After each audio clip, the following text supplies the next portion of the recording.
It will be very difficult. Because നമ്മൾ ഒരു toxic environment എന്ന് പറയാൻ ഒരാൾക്ക് തേർഡ് പാർട്ടിക്ക് വന്ന് നോക്കി പറയാൻ ഇതായിരിക്കും. പക്ഷെ നമ്മുടെ ഒരുപാട് ഇമോഷൻസ് ഇൻവെസ്റ്റ് ചെയ്തൊരു സ്ഥലമാണെങ്കിൽ അവിടെ നീ വിട്ടുപോരാനൊക്കെ ഭയങ്കര ഒരുപാട് കമ്മിറ്റ്മെന്റ്സ്. നമ്മളൊക്കെ ഇമോഷണൽ ബീങ്സ് ആണ്.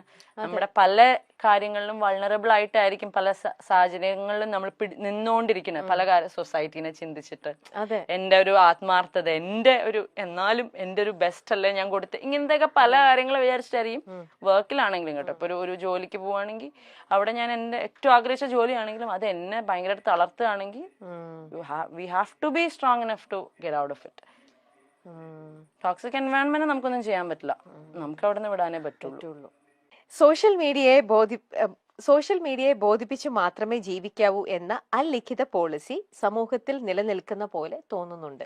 അത് നന്നായിട്ട് തോന്നുന്നുണ്ട്. ഞാൻ എപ്പോഴും എൻ്റെ ചേച്ചിയായിട്ട് ഞങ്ങൾ ഉണ്ടാവുന്ന ഒരു കോൺവെർസേഷനാണ്. അതായത് ചേച്ചിയുടെ ഓൺലൈൻ ഇതിനകത്തൂടെ വന്നിട്ട് എപ്പോഴും എന്ത് വന്നാലും ഹാപ്പി ആയിട്ടുള്ള പോസ്റ്റേ ഇടുള്ളൂ.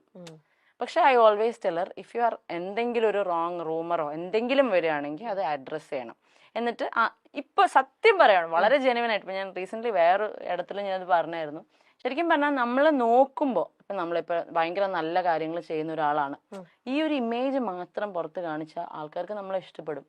പക്ഷെ നമ്മൾ വളരെ ജെന്യുവൻ ആയിട്ട് നമ്മുടെ നമ്മൾ പാളിയ ഡെസിഷൻസ് ആണെങ്കിലും നമ്മുടെ എന്തെങ്കിലും നിലപാടുകളാണെങ്കിലും വന്ന് പച്ചയ്ക്ക് പറയുന്ന ആൾക്കാർക്ക് ഭയങ്കര വിമർശനമായിരിക്കും. നേരെ മറിച്ച് ഒരു പ്രശ്നം ഉണ്ടായതിന്റെ തൊട്ട് പറയാം, നമ്മളൊരു 10-20 വീഡിയോ ചെയ്യാണ് നന്മ കാണിച്ചുകൊണ്ട്, you are sorted, it's A good person, അയ്യോ ഇയാളൊക്കെ ഇങ്ങനെയൊക്കെ ചെയ്യോ, അയ്യോ പാവം, അങ്ങനെ ചിന്തിക്കുള്ളൂ. അപ്പൊ ശരിക്കും പറഞ്ഞാൽ സോഷ്യൽ മീഡിയനെ ബോധിപ്പിച്ചത് തന്നെയാണ് ഇനിയുള്ള ജനറേഷൻ ഇതിനകത്തേക്ക് ഇറങ്ങുവാണെങ്കിൽ, ഈ ലൈം ലൈറ്റ് അല്ലെങ്കിൽ ഈ ഷോബസിലേക്ക് ഇറങ്ങുവാണെങ്കിൽ ഇനിയുള്ള ജനറേഷൻ എങ്ങനെ സോഷ്യൽ മീഡിയക്ക് കേറ്റർ ചെയ്യാൻ പറ്റുന്ന ഒരു ഇമേജ് ഉണ്ടാക്കിയെടുക്കാൻ പറ്റും, അല്ലെങ്കിൽ പ്രോപ്പർ PR വർക്ക് ഇതെന്താന്ന് പഠിച്ചിട്ട് ഇറങ്ങുക. അല്ലെങ്കിൽ ലൈഫ് ലോങ് നിങ്ങൾ ജെനുവൻ ആയിട്ട് നിന്നുകൊണ്ട്, പഴയ കാലത്തൊക്കെ നമ്മളെ പഠിപ്പിക്കുന്ന ഒരു കാര്യമാണ് നിങ്ങൾ എന്താണോ അങ്ങനെ നിൽക്കുക. ഇനി അതൊന്നും നടക്കില്ല.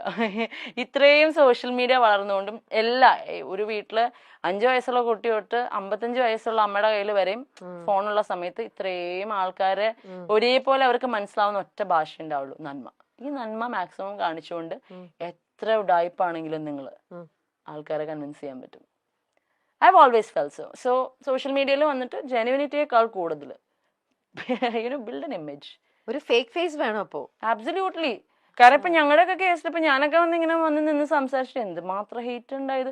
എന്നാൽ ഞാൻ ഈ പറയുന്ന ആരെങ്കിലും ഒരാൾ എന്തെങ്കിലും ചെയ്ത് ഉപദ്രവിച്ചിട്ടുണ്ടോ? I haven't. My sister has not. അപ്പം അതിനകത്തുള്ള കാര്യം. നേരെ മറിച്ച് ഞാൻ ഒരുപാട്, ഇപ്പം ഞങ്ങളുടെ പേഴ്സണൽ ലൈഫിലുള്ള കാര്യമല്ല പറയുന്നത്, ഞാൻ ഒരുപാട് പേരെ എനിക്ക് പേഴ്സണൽ ലൈഫിൽ ലോക കള്ളന്മാരായിട്ടുള്ളവരെ അറിയാം. പക്ഷെ അവരൊക്കെ ഭയങ്കര നല്ല ഇമേജ് കൊണ്ടു നടക്കുന്ന ആൾക്കാർ. കള്ളന്മാര് മാത്രമല്ല, കള്ളികളും ഒരുപാട് പേരുണ്ട്. പക്ഷെ അവർക്കൊക്കെ മീഡിയയിൽ അവരുടെ പ്രൊഫൈല് കയറിയ നന്മ മാത്രമേ ഉള്ളൂ. കളിക്കാൻ അറിയാം അവർക്ക്. That thing we have to, ഒന്നല്ലെങ്കിൽ പഠിക്കുക, അല്ലെങ്കിൽ ഇന്ന് മാറിയിക്കുക, അല്ലെങ്കിൽ 3 ഓപ്ഷനേ ഉള്ളൂ. ഒന്നല്ലെങ്കിൽ കള്ളത്തരം കാണിച്ച് നിൽക്കാറിയാം, അല്ലെങ്കിൽ ഒരു പുതിയൊരു പേഴ്സോണ ബിൽഡ് ചെയ്യുക, അല്ലാന്നുണ്ടെങ്കിൽ ഇതൊക്കെ എടുത്തോണ്ട് മുമ്പോട്ട് പോവുക. അപ്പൊ ഞങ്ങൾ ആ 3ാമത്തേല് കുറെ കാലമായിട്ട് അങ്ങനെ. പിന്നെ ഞങ്ങൾ ഒരു കള്ളത്തരം കാണിച്ച് തുടങ്ങിയിട്ടും കാര്യമില്ല, അത് ഏക്കില്ല. അപ്പൊ നമ്മൾ ട്രൈ പോലും ചെയ്യുന്നില്ല. അപ്പൊ ശരിക്കും കളിക്കാൻ അറിയാവുന്നവർ മാത്രം ഇറങ്ങേണ്ട ഒരു, ശരിയല്ല, ഞാൻ പറഞ്ഞത് ശരിയാണെന്ന് ചേച്ചിക്ക് തോന്നുന്നില്ല. സർവൈവൽ ഓഫ് ദ ഫിറ്റസ്റ്റ് എന്ന് പറയുന്നത് ഇപ്പൊ കലിയുഗം. ഇവിടെ വേറെ ഗെയിംസാ അതിന്റെ ഒപ്പം. ഞാൻ ഒന്നാമതൊരു സോഷ്യൽ മീഡിയ പേഴ്സൺ അല്ല, ഇതൊക്കെ കൂടെ കേൾക്കുമ്പോ നമുക്കൊക്കെ ഒരു രീതിയിലും ഹാൻഡിൽ ചെയ്യാൻ പറ്റാത്ത വേറെ ടൈപ്പ് ഒരു ലോകം തന്നെയാണ് ഇതെന്ന് പറയണത്.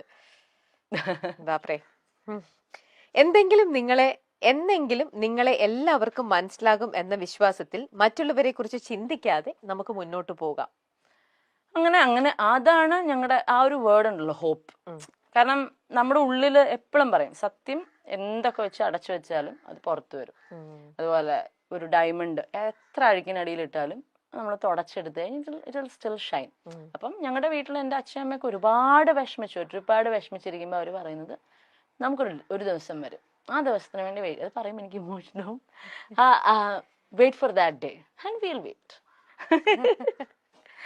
അത് ഇത്രയും ഡീപ്പായിട്ട് കുറെ കാര്യങ്ങൾ പറഞ്ഞപ്പോഴത്തേക്ക് അത് കഴിയുന്നു പോയതാ.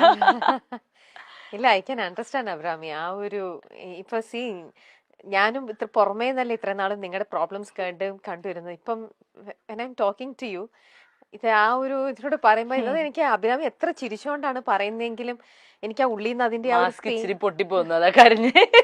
ഇവർ എന്റെ കണ്ടെന്ന് അറിയുന്നു. നമുക്ക് ആ ഒരു പെയിൻ ശരിക്കും നമുക്കത് മനസ്സിലാവും. നിങ്ങള് നോയിങ്ലി അൺനോയിങ്ലി എന്തൊക്കെയല്ലേ നിങ്ങളത്. അപ്പൊ അതെന്തായാലും അത് ഒരു സമയം ഇപ്പൊ എന്തായാലും ഞങ്ങളുടെ അച്ഛൻ മുകളിലും ഉണ്ട്. സോ പുള്ളി അവിടെ നിന്ന് ഗെയിംസ് കളിച്ചോളും. ഞങ്ങൾക്ക് കളിക്കാൻ പറ്റാത്ത games he'll do it for us. അപ്പോൾ വി ഡു ബിലീവ്. അതായത് ഇത് മാത്രമല്ല, ഈ പറയുന്ന ചേച്ചിയുടെ പ്രീവിയസ് മാരേജിന്റെ കാര്യം മാത്രമല്ല, ഓൾ ടുഗെദർ നമ്മൾ അങ്ങനെ ഒന്നും ചെയ്യാത്ത വളരെ ജെന്യുവൻ ആയിട്ട് നിന്നിട്ടുള്ള ആൾക്കാരാണെന്ന് ഒരു പോയിന്റിൽ പ്രൂവ് ആവും.